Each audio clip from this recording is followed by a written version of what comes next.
tagumpay o kabiguan, ng ligaya o lungkot. Kaya marapat lamang na tanggapin si Jesus bilang tagapagligtas at Panginoon. At matapos yun ay panariwain ang katapatan at paglapit sa Kanya bawat araw o day by day.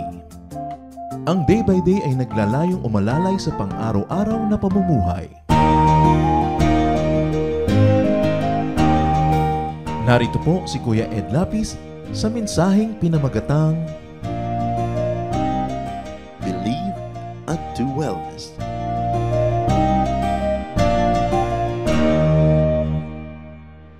Napakaraming mga sakit. Ang dami-dami din mga hatol na kagamutan, mga payo. Ano na talaga ang kinalaman ng mga sakit na ito sa ating espiritu at ang espiritu natin sa mga kasakitan? There is so much sickness and illness around us. How much of it is physical or clinical?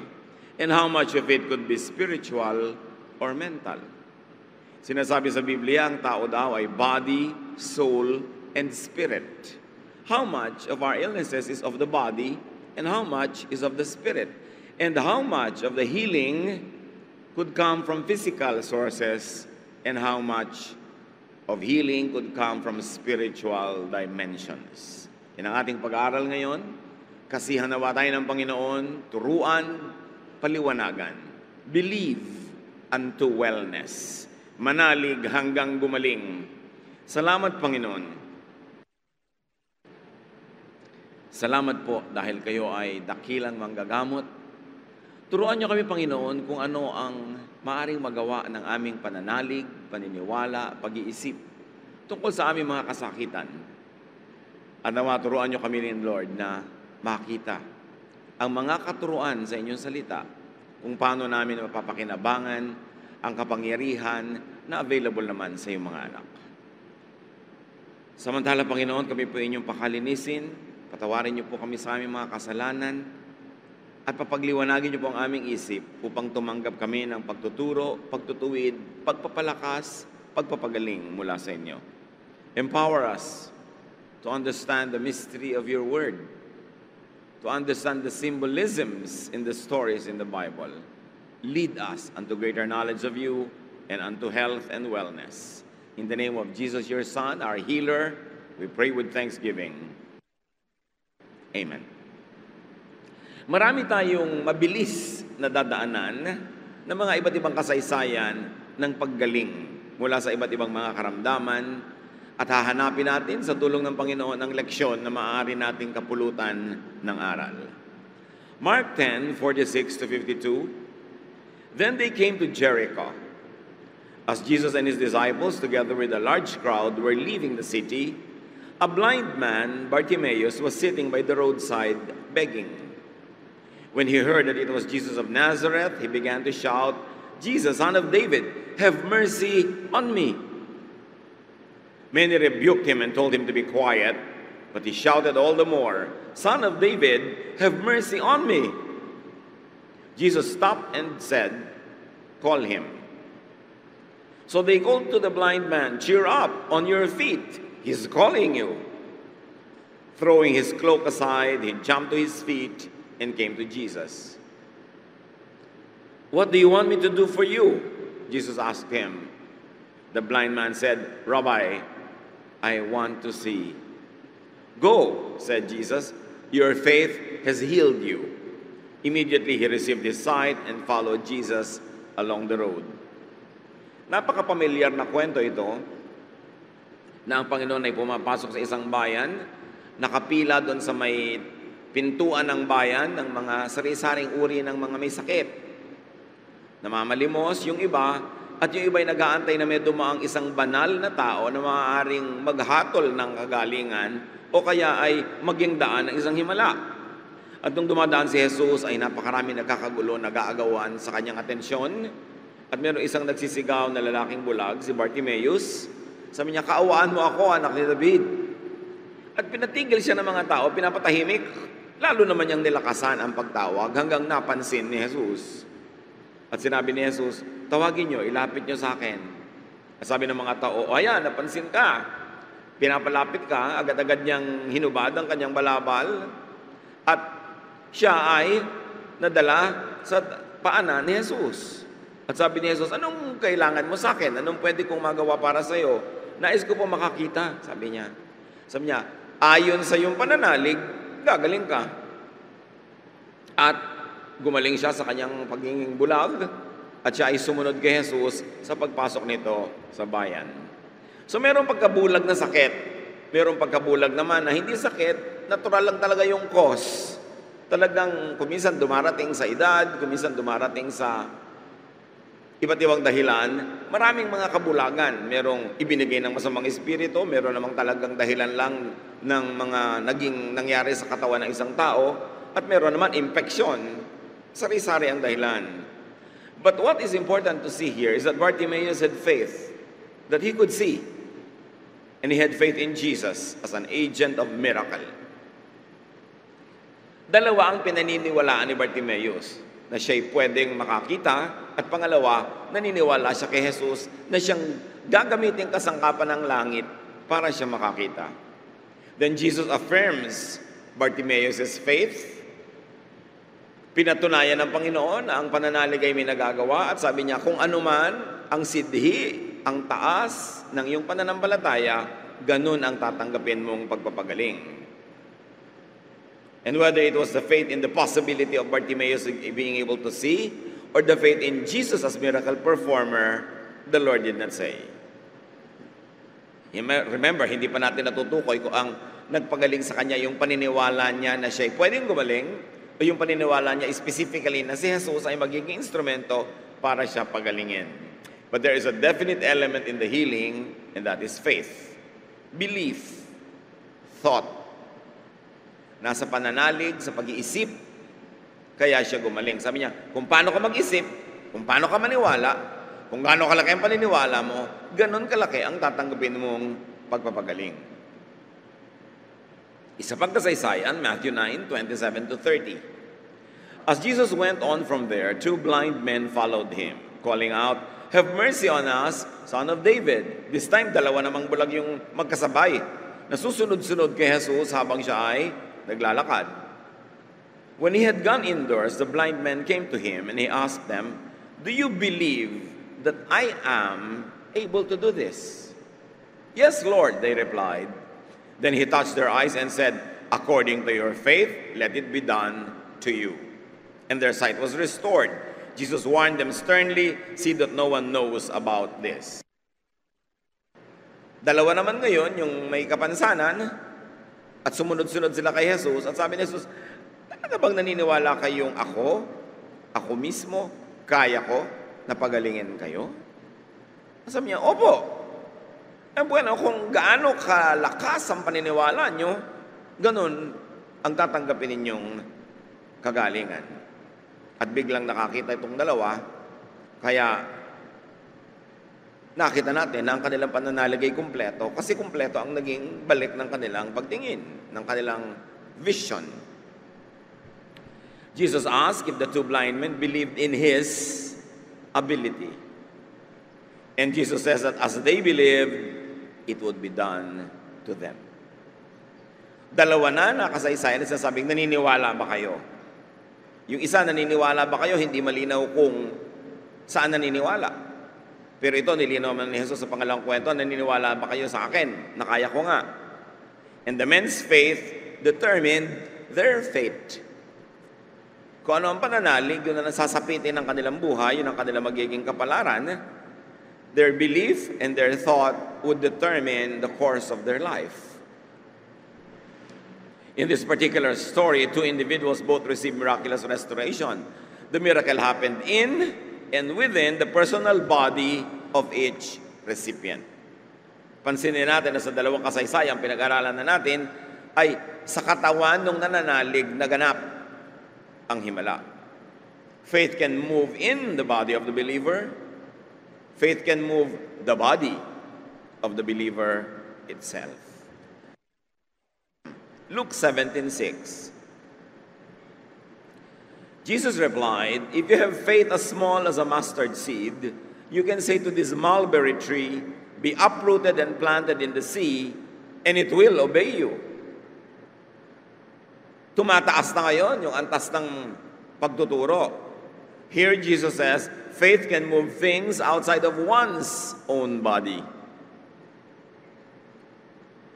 Hindi masyadong mahirap na ikaw, naniniwala ka, tablan yung sarili mong katawan ng pinaniniwalaan mo. Pero ito, sa niya, pag naniniwala ka, kaya mong utusan yung halaman na yan na bunutin ang kanyang sarili at gagawin niya yon. So here, faith can move things outside of one's own body. Bihibihirang na pag-aaralan ng malalim ang mga himala ni Jesus, pero kung ililinya natin at susuriin, ito naman, pananalig ng isang tao, pwedeng makaapekto sa isang bagay, in fact, isang halaman, na nasa labas ng kanyang katawan. So yung kapangyarihan ng kanyang pananalig ay lalabas na sa kanyang utak, sa kanyang katawan, at makakarating sa ibang mga nilalang ng Diyos. And in this case, a plant. Mark 11:12-24. The next day, as they were leaving Bethany, Jesus was hungry. Seeing in the distance a fig tree in leaf, he went to find out if it had fruit. When he reached it, he found nothing but leaves, because it was not the season for figs. Then he said to the tree, "May no one ever bear fruit from you again." And his disciples heard him say it. In the morning, as they went along, they saw the fig tree withered from the roots. Peter remembered and said to Jesus, "Rabbi, look, the fig tree you cursed has withered." "Have faith in God," Jesus answered. "Truly I tell you, if anyone says to this mountain, 'Go throw yourself into the sea,' and does not doubt in their heart, but believes what they will say will happen, it will be done to them. It will be done for them. Therefore I tell you, whatever you ask for in prayer, believe that you have received it, and it will be yours." Isa ito sa mga mahihiwagang kwento sa New Testament. Dahil nagugutom ang Panginoong Hesus, tiningnan niya itong isang puno ng fig, na igos sa Tagalog translation. Dahil makapalang dahon ito, ibig sabihin talaga, walang bunga. Kasi sa panahon na makapalang dahon, walang bunga. Ang nakakapagtaka dito, nung walang makitang bunga ang Panginoon, ay sinabihan niya ang puno na huwag ka nang mamunga pa talaga uli kahit kailan. Kinabukasan, pagdaan nila uli sa tapat ng puno, napansin ng mga disciple, biglang naluoy, natuyo, namatay ang puno. At sabi ni Pedro, "Panginoon, tingnan niyo po, yung puno na pinagsabihan niyo kahapon, ayan, namatay na." Sabi niya, "Yan lang nabigla na kayo. Kung kayo may pananalig na lubos, kahit bundok, utusan yung buhatin ang sarili niya at ihagis ang sarili niya sa dagat, susundin kayo." Ang nakakapagtaka dito ay bakit kinailangan na ang puno na ito ay ma-curse, masumpa. Dahil walang bunga, talaga namang walang bunga sa panahon na yon. At maaari nating isipin na maaaring ang puno na ito ay inutusang mamunga sa oras na yon pero hindi sumunod, kaya tuloy na curse. Nakikita natin ang isang elemento kung tama ang ganong pagbasa na hindi sapat na mayroong pinagmumulan ng kapangyarihan para sa himala. Dapat yung paghihimalaan sumangayon, sumunod. At kung ang punong ito ay hindi sumunod sa inuutos na bumunga, kaya siya na-curse. At dahil hindi siya sumunod, ayun, naluoy-tuloy siya. Talagang hindi na nga siya mamumunga pa uli. Yun naman ay kung tama ang ganong pagbasa. Kasi hindi naman sinabi sa atin kung paano babasahin yung kwento Ang ipinagtataka lang ng iba, bakit naman hinahanapan ng bunga? Hindi naman panahon. Alangan mong paghanapan kung hindi naman nautusan na mamunga ka nga bigla. Tulad ng nautusan yung mga sakit na gumaling, nagsunuran. Inutusan yung masasamang espiritu, lumayas ka sa katawan ng taong yan, naglayasan. Ang puno hindi namunga. That's why it's probable that it was cursed. But what is important here is the fact that faith can move living things and even non-living things outside of one's own body. Kung ang puno, ang halaman ay pwedeng utusan at pwede hindi sumunod, nakaka-curse tuloy, ang bundok na ang tawag natin ay non-living thing, but actually may buhay yan, ay na pasusunod din ng pananampalataya. Marami na daw sumubok nito, wala pang nagtagumpay na mag-utos sa isang bundok na ito ay angatin ng sarili at itapon sa dagat. Sabi nila, bakit kaya hindi nasunod? Sabi naman ng ibang mga pilosopo, baka naman may nag-utos sa bundok na huwag kang umalis dyan, huwag kang matinag, dyan ka, kaya yung bundok na natili. But the point is this, in all probability, ito isang talinghaga. Dinalam ni Lord yung kwento to the extreme of an exaggeration, which is His style in speaking, which is the style in the Bible, and style of many people in the olden times. In other words, na-exaggerate to bring home a point, to make something very obvious. And mountain here could be an exaggeration to make a point. It's a symbol.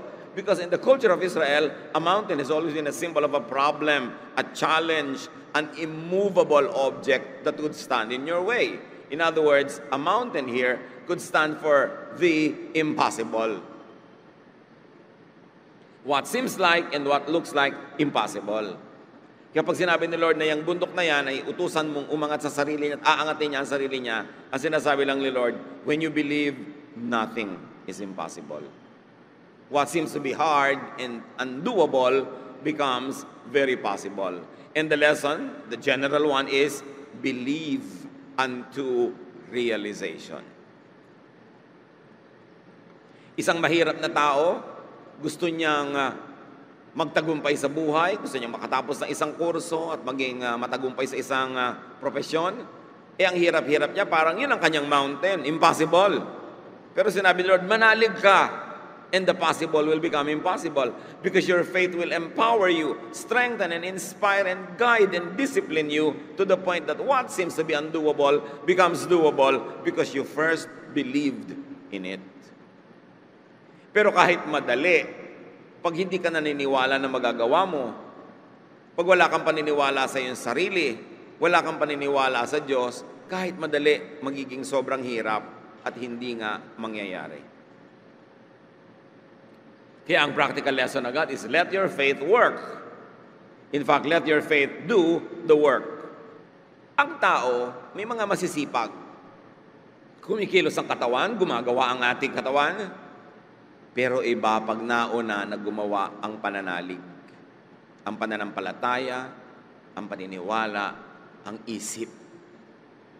Pag pinaniwalaan mo na at tinanggap mong ikaw ay gagraduate ng college, kahit ang daming hirap, ang daming sagabal, ang daming challenge, magagawa at magagawa mo dahil naniniwala ka na magagawa mo yun. That is your mountain and your faith can move that mountain. Dahil pag naniniwala ka, lumalakas ang iyong loob, lumalakas ang iyong katawan, nagkakaroon ka ng focus, disiplina, kaya lahat ng gagawin mo sa tulong ng Diyos, magtatagumpay. Pero pag hindi ka naniniwala, anuman, dapat kadali, hihirap at hindi matutuloy. Parang doktor din kung minsan naniniwala ka sa doktor mo, may sakit ka, nagbibihis ka pa lang, pupunta ka pa lang, gumagaling ka na gumagaan ang pakiramdam mo. Pero pag nakita mo yung doktor mo na mukhang mas malusog ka pa sa kanya, uubo-ubo at mukhang kalansay, mapapagaling kaya akong doktor na to. Kahit anong husay ang gamot ang ibigay sa'yo, hindi tatalab. At alam nyo, yung placebo effect, nagkaroon na ng mga scientific tests. May mga pasyente, hinati sa dalawa.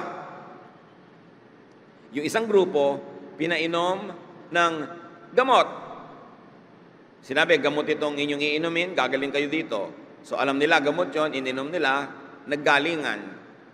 Meron isang grupo, ang ipinainom sa kanila, hindi gamot, yun yung placebo, yung kunwari gamot. Pero ang sinabi sa kanila, gamot itong iniinom nyo, gagaling kayo. At dahil yun ang iniisip nila, naniniwala sila, naggalingan din. Science to hindi ito chismis. At ito ang tinatawag ng mga doktor na placebo effect. Pag naniniwala ka, may mangyayari. So kung naniniwala ka sa anak mo na siya magtatagumpay, may mangyayari. Pero kung ang liit-liit pa lang niya, sinasabi, walang mangyayari sa'yo, loser ka, talunan ka. Sinira mo na yung paniniwala mo sa kanya, pati paniniwala niya sa kanyang sarili. Pag hindi ka naniniwala sa sarili mo, pag nagsuot ka ng damit na hindi ka naniniwala ang bagay sa'yo, talagang hindi magiging bagay dahil sa kilos mo pa lang, sa itsura mo pa lang, Ikaw na mismo magsasabing, hindi bagay ang damit ko. Kulang na lang sinasabi mong, excuse me for being visible. Pero pag naniniwala ka, kahit ang pangit-pangit ng damit mo, gaganda ka eh. Kasi dala mo. Malaki ang ginagawa ng pananalig. At ito ang dapat nating unawain. Yan lagi ang itinatanong ni Jesus, nananalig ka ba? Talaga ba? And what is important here, brothers and sisters, is to let the faith of others work or do the work also. Kaya tayo nagpapapray sa iba, lalo kung mahina ang pananalig mo, kailangan mo ng tulong ng isang may matatag na pananalig sa oras na yon, kaya ka nagpapadasal. That's why we intercede for one another. Kasi nga, kahit yung halaman, kahit yung bundok na apektuhan ng pananalig ng iba, ikaw din, mapaapektuhan ka ng pananalig ng iba, lalo sa panahon na mahina ang pananalig mo. That's why it is important to pray for one another. The prayer of a righteous man has great power in its effects. Sabi ng ibang version, the prayer of a righteous man availeth much. Kaya napakalaking pribilehyo na maipanalangin ka ng isang sa oras na nanalangin siya ay matatag at malakas ang pananalig. Matthew 8, 5-13. When Jesus had entered Capernaum, a centurion came to him asking for help. Isang Roman soldier na mataas ang ranggo, hindi naman Israelite, lumapit kay Jesus. Lord, he said, my servant lies at home paralyzed, suffering terribly. So hindi siya ang may sakit, yung kanyang katulong na lalaki ay paralitiko at nagdurusa. Jesus said to him, shall I come and heal him? The centurion replied, Lord, I do not deserve to have you come under my roof. But just say the word and my servant will be healed. Hindi kasi katanggap-tanggap, in fact, bawal sa mga Hudyo na pumasok sa bahay ng mga Gentiles. Sabi ni Lord, pupunta ba ako sa bahay mo para mapagaling ko? Alam yun ng Roman soldier, ilalagay niya si Jesus sa alanganin pag inimbita niya sa kanyang bahay. Kasi sabi niya, hindi po ako karapat-dapat na dalawin ninyo. Kahit dito lang po, sabihin nyo lang na gagaling siya. Gagaling na siya. Hindi nyo kailangan magpunta doon. Verse 9, for I myself am a man under authority with soldiers under me. I tell this one, go, and he goes. And that one, come, and he comes. I say to my servant, do this, and he does it. Sabi niya, hindi nyo na po kailangan magpunta. Iutos nyo lang, magaganap. Ako nga, tao lang eh. Pag inutusan ko yung mga tauhan ko, sumusunod. Kayo pa kaya mag-utos sa sakit na umalis kung di kayo sundin? Verse 10, when Jesus heard this, he was amazed and said to those following him, truly I tell you, I have not found anyone in Israel with such great faith. Then Jesus said to the centurion, go, let it be done just as you have believed it would. And his servant was healed at that moment. The faith and intercession of the centurion moved to heal the servant. Hindi na to faith ng servant na may sakit. Ni wala nga siya doon. It was the faith of his master. Why? Because his master had tactical authority over him. Dahil may otoridad ang kanyang amo sa kanya, yung pananalig ng kanyang amo ay kumikilos para sa kanya. Ganon din ang pananalig ng isang ama o isang ina na nanalangin para sa kanyang anak. Because you have authority over your children, your faith can affect them. Because there is a part of your children that is always under your authority, no matter what their age is. Especially spiritual authority. At bilang nakakasakop sa kanila, pag may pananalig kayo at nagpasakop sa Diyos, yung pagpapasakop nyo ay madadama yung pagpapasakop ng anak nyo sa inyo, kaya siya man ay makikinabang. And remember this miracle, it was without his direct participation. He was healed. Ni walang kamalay-malay yung tao na pumunta yung amo niya kay Jesus para siya ilapit. Gumaling siya. The power of a believing parent's prayer is effective. Kaya mga magulang na may mga otoridad sa inyong mga anak, husbands who have authority over your wives, wives who have this authority over your husbands, wives who are loved by your husbands, managers and administrators who have authority over your people, pray for them. Dahil ang inyong panalangin ay may talab.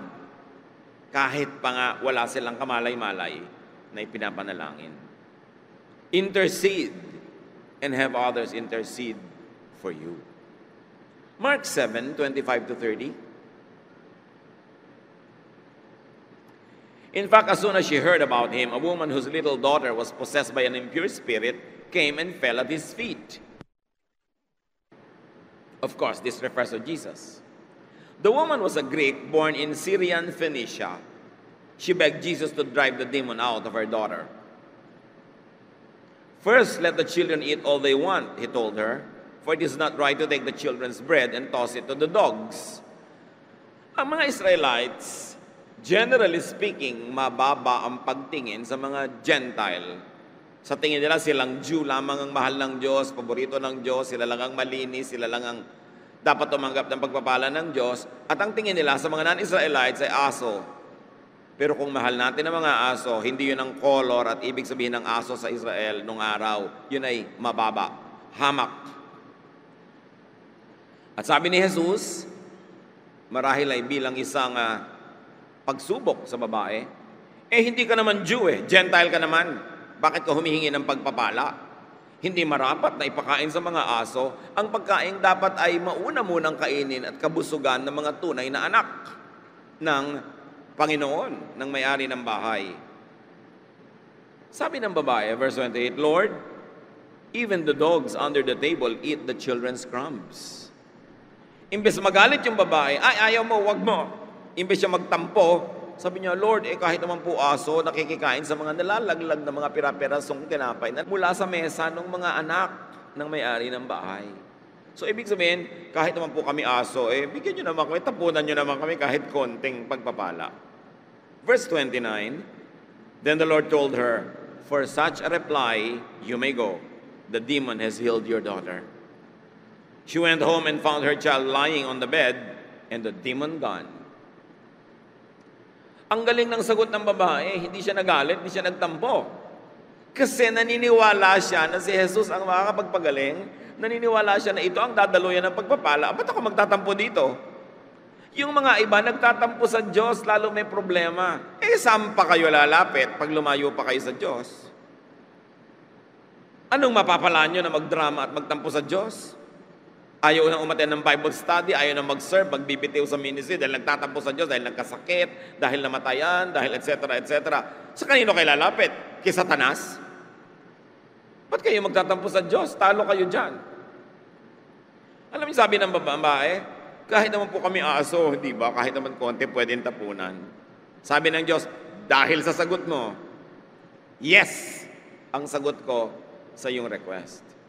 Alam niyo ba, mga kapatid, napaka-importanting marunong kang sumagot? Sa salitang binibitiwan mo, nakakainisan ka, nalalayuan ka ng grasya, o nakakatuwaan ka at nalalapitan ka ng grasya. Don't be bitchy in your language. May mga taong hilig magbitaw ng mga salitang masasakit, mapapakla, mapapait, masasakit. Akala nila nagiging cute sila. Paano ka magiging cute kung nakakainisan ka? Isinusumpa-sumpa ka sa puso ng kausap mo, nagagalit sa'yo. May mga taong mapaluwag lang ang dibdib nila at masabi lang nila lahat ang lason na laman ng kanilang puso. Sasabihin nga, pero ang papasikipin ay dibdib ng iba. Ang gagalitin ay iba. Anong mangyayaring ka bunga nun sa'yo? Lugi ka tuwing may nagagalit sa'yo. Kaya ang nagagalit sa'yo makapangyarihan o walang kapangyarihan, mahirap o mayaman, lugi ka pag galit sila sa'yo. At may mga tao hindi marunong. Ang pinagbibigyan yung bugso ng damdamin. Gustong manakit, gustong may sabihing pangit, gustong mambara, gustong manghiya. Pero at the end of the day, panalo ka ba doon?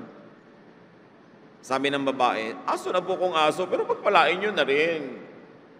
Sabi ni Lord, ang galing ng sagot mo. Kaya gagalingan ko rin ang sagot. Yes, gagaling ang iyong anak. Gaano karaming anak ang napahamak dahil ang mga magulang ay taklesa? Gaano karaming mga tao ang napahamak dahil ang kanilang asawa, ang kanilang anak, ang kanilang kasama ay di marunong magsalita, napapaaway pa sila. Mabibigyan na sana ng pagpapala, nababawian pa dahil sa kakatihan ng mga bunganga na hindi marunong magsalita ng maganda. Napaka-importante sa tao na kinokorte ang salita. Kasi ang mga salita nakakapagpalambot ng puso ng kaharap mo o nakakapagpatigas. Ano ang ginagawa ng iyong salita sa iyong kausap? Tatandaan nyo ito, tuwing may nagagalit sa inyo, hindi laging sila ang masama. Kuminsan, karapat-dapat lang kayong pagalitan. So, bakit sila nagagalit? Ano sa mga ginagawa natin ang laging ang ending, may kaaway ka? May taong ganun kahit saan magpunta, laging may nakakaaway. Madalas, dahil sa korte ng salita.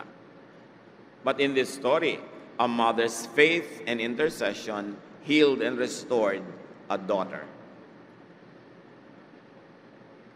Mga nanay, mga tatay, ang number 1 yung ministry para sa inyong mga anak ay ipanalangin sila. At tuwing natutok sa kayong magalit ng magalit na wala namang talab, ubusin nyo lang yung lakas nyo sa pananalangin, marami pang mangyayari. Sa pagtuturo, by example, sa pagmamahal, pero unahin ninyo ang manalangin. Isa pang kasaysayan, Mark 5:21-24 and 35-42.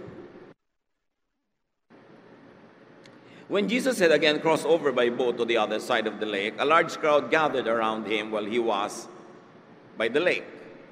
Then one of the synagogue leaders, named Jairus, came, and when he saw Jesus, he fell at his feet. He pleaded earnestly with him, "My little daughter is dying. Please come and put your hands on her so that she might be healed and live." So Jesus went with him. While he was still speaking, some people came from the house of Jairus, the synagogue leader. "Your daughter is dead," they said. "Why bother the teacher anymore?" Overhearing what they said, Jesus told him, "Don't be afraid, just believe." He did not let anyone follow him except Peter, James, and John, the brother of James. When they came to the home of the synagogue leader, Jesus saw a commotion with people crying and wailing loudly. He went in and said to them, "Why all this commotion and wailing? The child is not dead, but asleep." But they laughed at him. After he put them out, he took the child's father and mother and the disciples who were with him and went in where the child was. He took her by the hand and said to her, "Talitha kumi," which means, "Little girl, I say to you, get up." Immediately the girl stood up and began to walk around. She was 12 years old.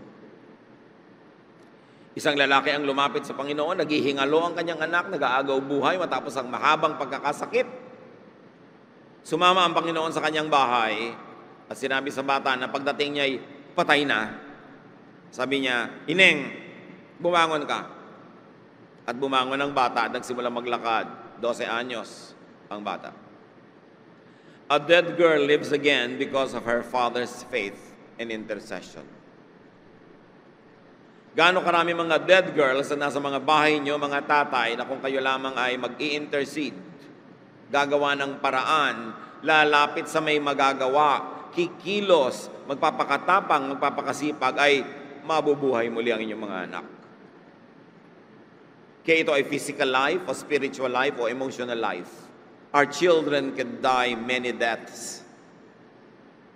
And parents can do so much to get them back to life. Maaring siya inabigo sa pag-ibig o dead romantically. Maaring nabigo sa profesyon, sa pag-aaral, nabigo sa kung saan-saan, namatay ang bahagi ng kanyang buhay. Malaki ang pwedeng gawin ng magulang para buhayin muli ang anak. Kung ilalapit sa mga tamang lapitan, kung tayo magsisikap, at sa kabila ng opinyon ng ating mga kasambahay, mga hindi naniniwala sa ating pinaniniwalaan, tulad ng mga kasambahay nito, pinagtawanan ba si Jesus? Pero nanindigan, may nangyari sa kanilang mga anak. A dead girl lives again because of her father's faith and intercession. It can happen in your own home. Ang laging tanong ni Jesus, "Do you believe that I am able to do this?" At lagi niyang sinasabi, "Your faith has healed you." So may mga elemento ang paggaling.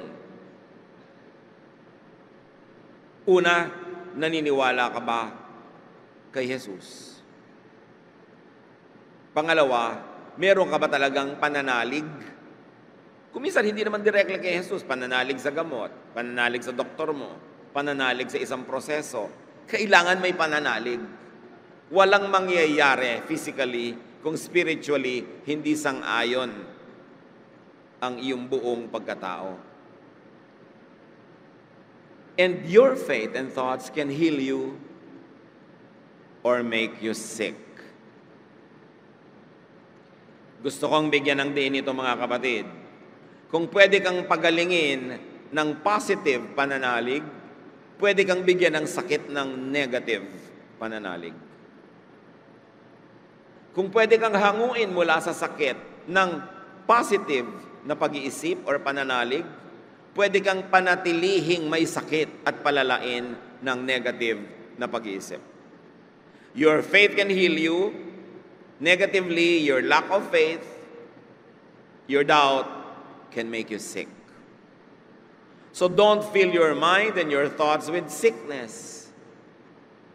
Kung ang isip mo ay pinupuno mo ng pananalig, pag-asa, sigla, at napapagaling ka noon, subukan mong punuin ang isip mo ng mga takot sa sakit, pag-iisip sa mga sakit, pag-aabang sa sakit, at magkakasakit ka nga.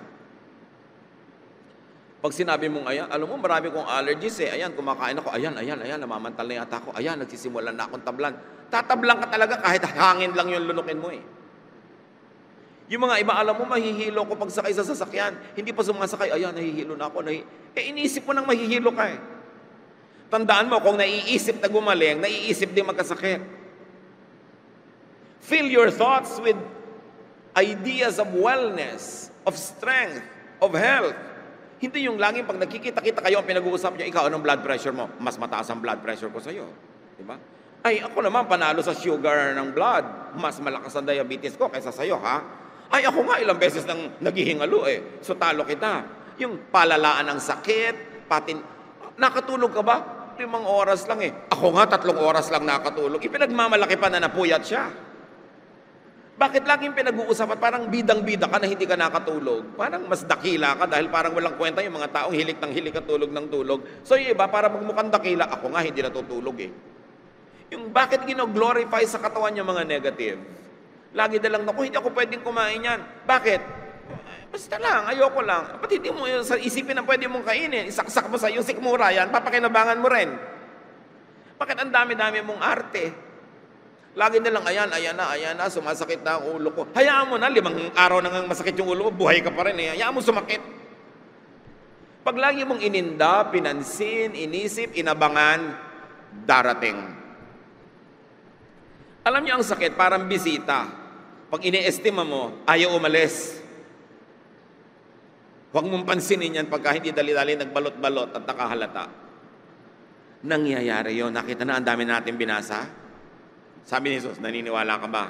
Baligtarin natin. Naniniwala ka ba na mahihilo ka mamaya? Opo, opwes. Anong paniniwala mo? Yun ang magaganap sa'yo. Naniniwala ka ba na babangungutin ka? Opwes, babangungutin ka. Kaya dapat pinapalitan ang pinaniniwalaan.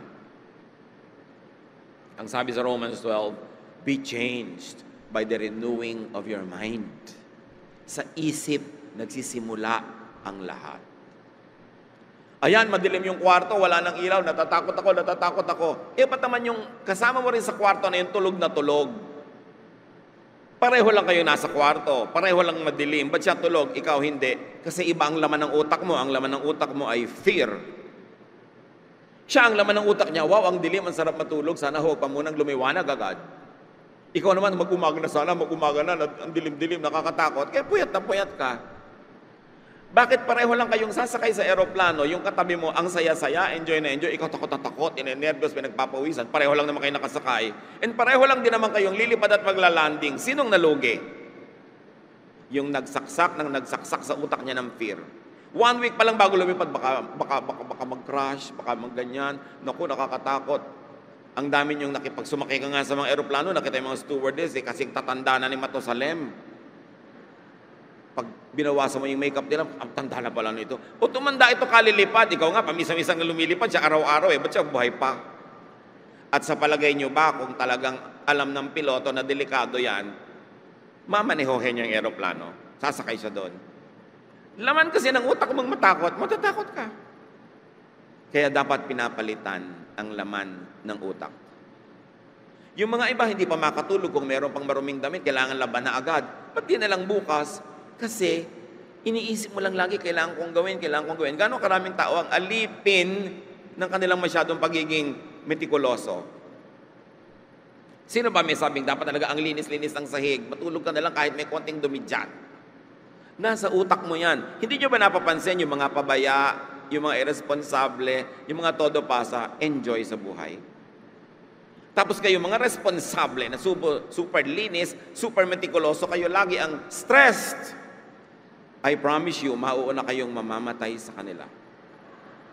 Yung mga tamad, ako relax, no? Nawawala na nga ng preno yung sinasakyan, tulog pa eh. Huwag kayong OC.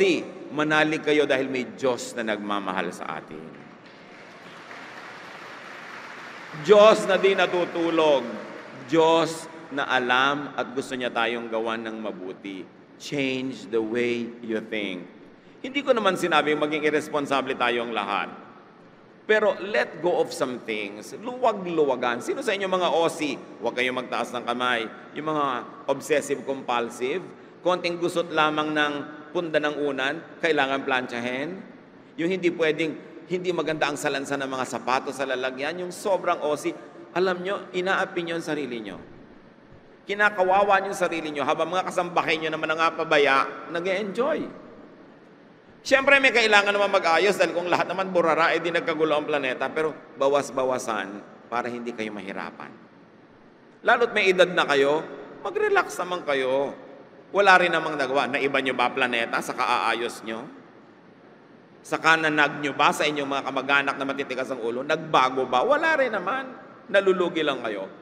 So, pag bumalik tayo sa usapan ng sakit, think health, think wellness, think faith, think positive. As you believe, it will happen to you. Develop, strengthen, and nourish your faith. Yan ang pinakamahalaga nating armas. Yan ang pinakamahalagang gamot. At yan ang pinakamahalaga nating shield against the attacks of life. Believe, think unto healing and wellness. Pag nagpagamot na rin lang kayo sa isang doktor, magdesisyon na kayong maniwala para kayo tablan. Magdesisyon kayo na kung kayo mag-aaral, maniwala kayong matatapos nyo. Magdesisyon kayo everyday na pagpapasok kayo sa trabaho na kayong mabe-bless, hindi yung Lunes na naman. Kakainis, pagtatrabaho na naman ako. Nasa laman ng utak nyo yun, sa palagay nyo, pagdating nyo doon sa lugar ng trabaho, mabe-bless kayo. No, kasi ginudge nyo na yung araw. Malas na araw ito. Buwisit na araw ito. Ginudge nyo na, minuran nyo na, sa palagay nyo, anong gagawin ng araw na yun? Mumurahin din kayo. Natural. As you plant, you harvest. Hindi nyo uutuin ang sarili nyo, it's a beautiful day. Hindi yun pang-uto. Because as you keep saying it and believing it, it will happen. Yun ang power ng ating espiritu. Dahil may espiritu ng Diyos sa atin. Ang Diyos nga, sinabi lang niya, let there be light. Nagka-light, di ba? Sinabi ni Jesus, you will see. Nakakita. Ikaw, meron ding bahagi ang Diyos sa iyo because the Spirit of God is in us. May power ang iyong pananalig at may power din ang iyong salita. Gamitin mo sa positive. Pray for your faith to grow if you think it is not fully grown. And if it is not fully grown, don't be surprised. Even the disciples did not have complete faith. Sabi nila sa Luke 17:5, the apostle said to the Lord, increase our faith. Hindi nila sinabi, increase my money, increase my physical strength, increase my popularity, increase my intelligence. Sabi nila, increase our faith. Because when you have faith, you can move mountains. Your lack of faith could prevent you from getting healed. Kung hindi kayo naniniwala, naikwento ko na sa inyo, ang isa kong kilala na nasa isang relihiyon siya na hindi sila tumatanggap ng blood transfusion. Nangailangan ng blood transfusion dahil nagkaroon ng operasyon, nauubos ang kanyang dugo, binulungan siya ng kanyang biyanan, kailangan mo ng blood transfusion. Iling ng iling kahit na hindi makapagsalita dahil matindi ang karamdaman. Alam niyo, sabi ng kanyang biyanan, sige, lagyan niyo, kahit ayaw. Kasi kailangan gawin, somebody had to decide. Siya ay pinasukan ng needle para lagyan ng blood. Alam niyo ba, walang pumasok na dugo sa kanyang ugat? Dahil ayaw niya. The power of the mind controlled the veins. The power of the mind is greatly powerful. Kaya huwag kayong mag-iisip ng mga negative. Yung sabihin nyo, buwisit na araw ito. Ayan, ako sira na ang araw ko. Sinasabi nyo na, ang lahat ng sinasabi nyo ay dasal. Kahit walang amen sa dulo. Kaya pwedeng to pray unceasingly. Because everything you say, everything you think of, everything you wish for, everything you like, and even what you don't like, becomes dasal. Ang tunay na disiplina ay sa pag-iisip. Iniisip mo, ano ba itong iniisip ko na to? Ba't ko ba itong iniisip? Ayan, nahihilo na ako. Mahihilo ka nga. Pero kahit nahihilo ka, sabi mo, ay, ako, hindi ka totoo. Umalis ka dyan. Ayoko sa'yo. Anong sabi sa Bible? Resist the devil and he will flee from you. Demonyo nga, aalis pag pinaalis mo. Sakit pa ng ulo, hilo pa, lungkot. Yang lungkot, palayasin mo. Ay, si lungkot. Magsasara ka pa ng bintana. Magpapatugtog ka pa ng malungkot. I-off mo pa ang iyong cellphone. Ano sinabi mo sa lungkot? Welcome and stay long. Sa palagay mo, lalayasan ka ng lungkot. Pag nalulungkot ka, iwagwag mo yan, patalsikin mo, ibahin mo yung ginagawa mo, ibahin mo yung suot mo, lumabas ka, magpagupit ka. Ibahin mo ang itsura mo para maiba ang timpla ng iyong buhay. Kaya maraming babae, pag biglang naiba ang buhok, nag-break kayo ng boyfriend mo, no? Ang unang pinupuntahan, salon. Sabi sa mga taga-salon, Diyos ko, marami po sanang babae ngayon ang mabigo. Para magpa-makeover. Sumama ang asawa sa ibang babae, makeover si Mrs. Kumikita talaga ang mga salon. Hindi naman masama magpa-makeover kasi nakakatulong sa yung ibahin ang timpla ng iyong buhay. Pero kahit anong makeover ang gawin mo, magpakalbo ka, magpahaba ng buhok, pag hindi mo binago ang iyong pag-iisip, kakambal mo pa rin ang iyong lungkot. Kakambal mo pa rin ang iyong takot. Kakambal mo pa rin ang lahat ng bagay na yan. Everything is in the mind. The religious call it faith. So cast out thoughts of sickness. Cast out thoughts that make you sick, that make you afraid. Kung malayo ang inyong asawa, iniisip nyo may ibang kapiling, may ibang inaabutan ng kape, nagseselos na kayo, nagiinit ang mga tenga nyong ganyan. Imagination nyo lang yon. Can you see the power of the mind? Change your thought. Why think about it? Baka kahit hindi kayo iniisip pagtaksilan, kaiisip nyo, dumating sa kanya yung prayer na inyo, na negative prayer, gawin nga niya. Dahil prayer yon. Think and believe your way to wellness. Some situations could be changed by faithful prayer. Ito, pansinin nyo mga kapatid. May mga sitwasyon na pwedeng palitan, ibahin dahil sa panalangin, but some situations, if they are God's will, cannot be changed by prayer and have to be accepted in higher faith. Maraming sitwasyon sa buhay na iiba pag ipinagdarasal ng nananalangin at nananampalataya, pero may mga mangilan-ngilang mga sitwasyon na hindi man natin naiintindihan, hindi man natin gusto. Yun pala ang kalooban ng Diyos para sa atin, hindi yun napapalitan sa pagdarasal. Dahil yun ang kalooban ng Diyos. Sabi sa John 21:22 ng Panginoong Jesus, if it is my will that he remain until I come, what is that to you? Follow me. Merong will si Lord na, sabi niya, wala ka nang paki dyan. Yan ang gusto ko mangyari, sumunod na lang kayo. At sa Luke 22:42, si Jesus mismo may ayaw mangyari, ipinanalangin, pero nangyari pa rin. Father, if you are willing, take this cup from me, yet not my will, but yours be done. Sabi niya, kung pwede sana, huwag na lang ako mamatay sa krus. Pero ganun pa man, hindi yung kalooban ko, kundi yung kalooban niyo, Ama, ang siyang masunod. So may ipinapanalangin tayo na kahit nananalangin ka, kahit si Jesus pa yung nananalangin, hindi natutupad kasi may ibang kalooban ang Diyos. Ang tanong ngayon, bakit pa ako nananalangin ko? Iba naman pala yung kalooban ng Diyos. Wala din naman palang talab. Ang punto nito mga kapatid, hindi nyo naman alam kung alin sa mga nangyayari sa buhay nyo ang pwedeng palitan sa panalangin at alin ang hindi pala. So manalangin na lang kayo. Ano naman ang lugi sa inyo na manalangin kayo, tapos masabihan kayong, ay, hindi ko wish palitan yan, tanggapin mo na lang. Pero malay nyo naman, dahil sa panalangin, ibigay. At dahil hindi natin alam, pray anyway. Kaya lang, sa pananalangin mo, buong puso mong tanggapin kung ano man ang sagot ng Diyos.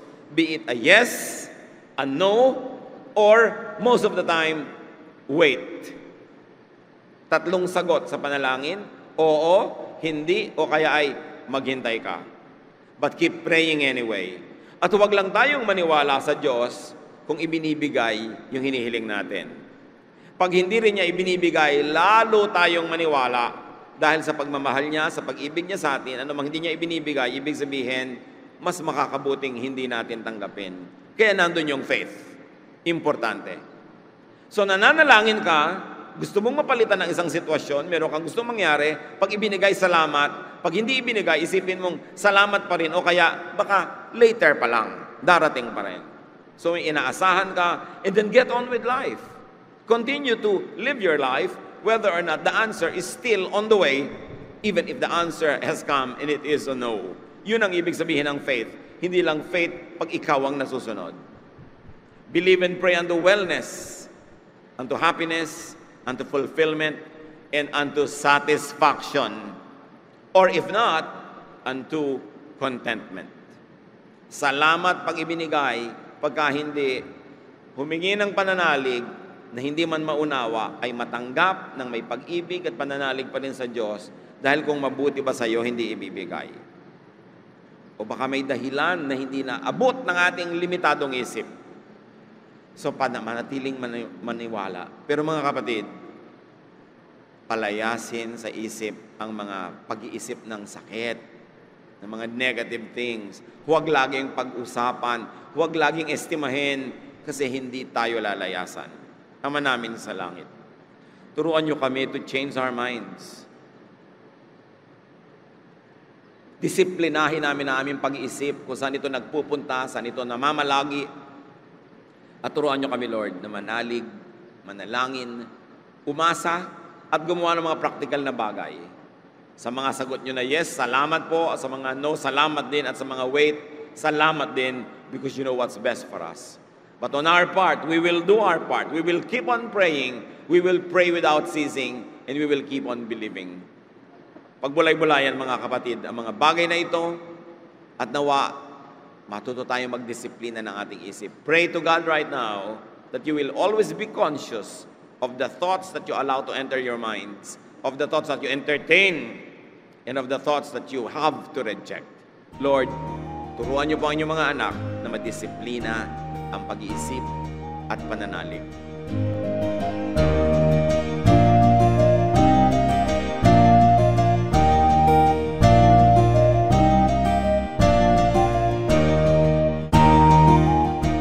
Ang katatapos pong mensahe ni Kuya Ed Lapis ay pinamagatang Believe unto wellness.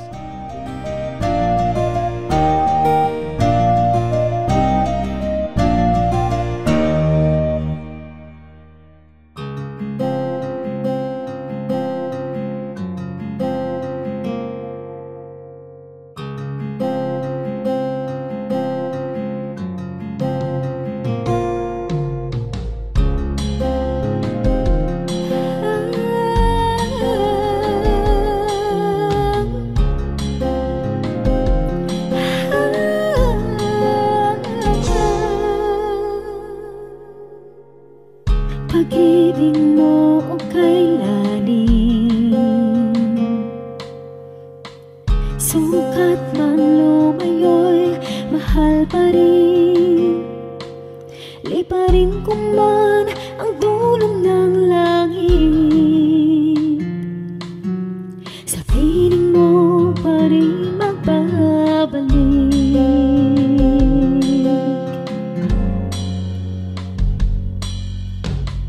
Kahit minsa'y magkasala, bakit tinuturing pa rin banal? O Jesus, kayo nag-aring ang buhay,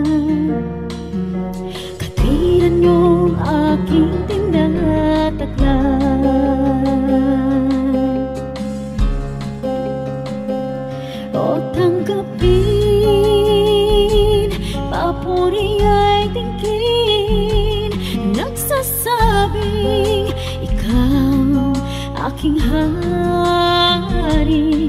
Diyos na banal, ngana'y tinatanghal, kabutihan mo sa'kin walang mali. O Diyos, salamat sa pag-ibig na wagas.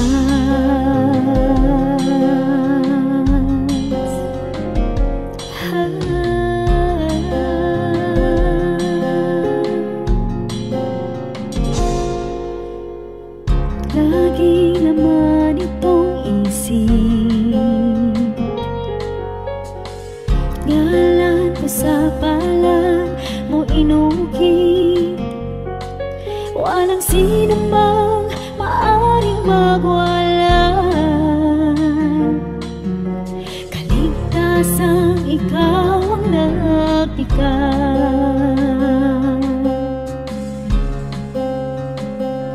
O tanggapin, papuri ay tingin, nagsasabing ikaw aking hari. Diyos na banal,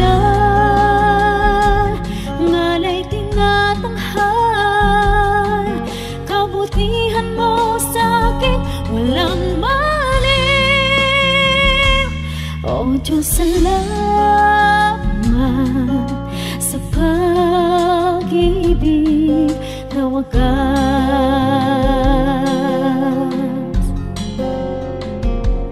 O tanggapin,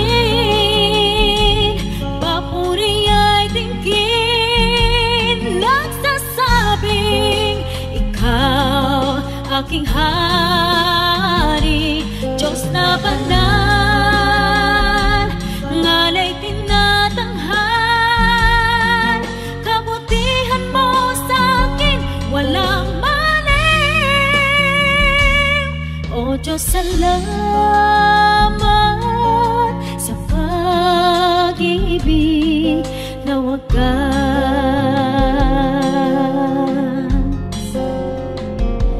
O Diyos, salamat sa pag-ibig na wagas.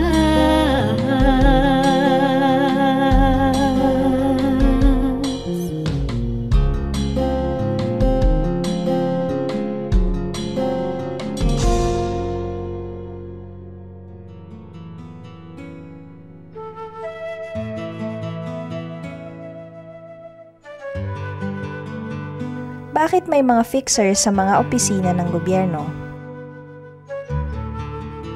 Tayo kasi mga Pilipino, personal ang paningin natin sa lahat eh.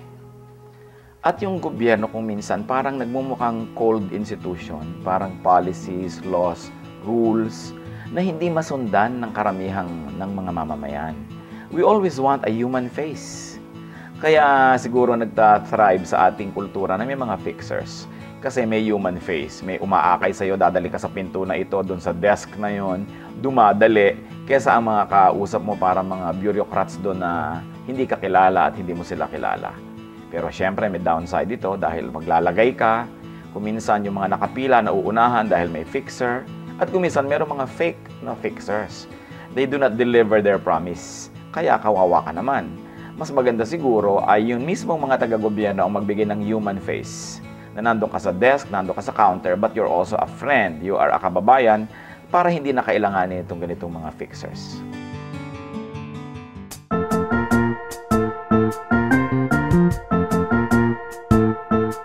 Oras na po para pansamantalang magpaalam ang programang Day by Day.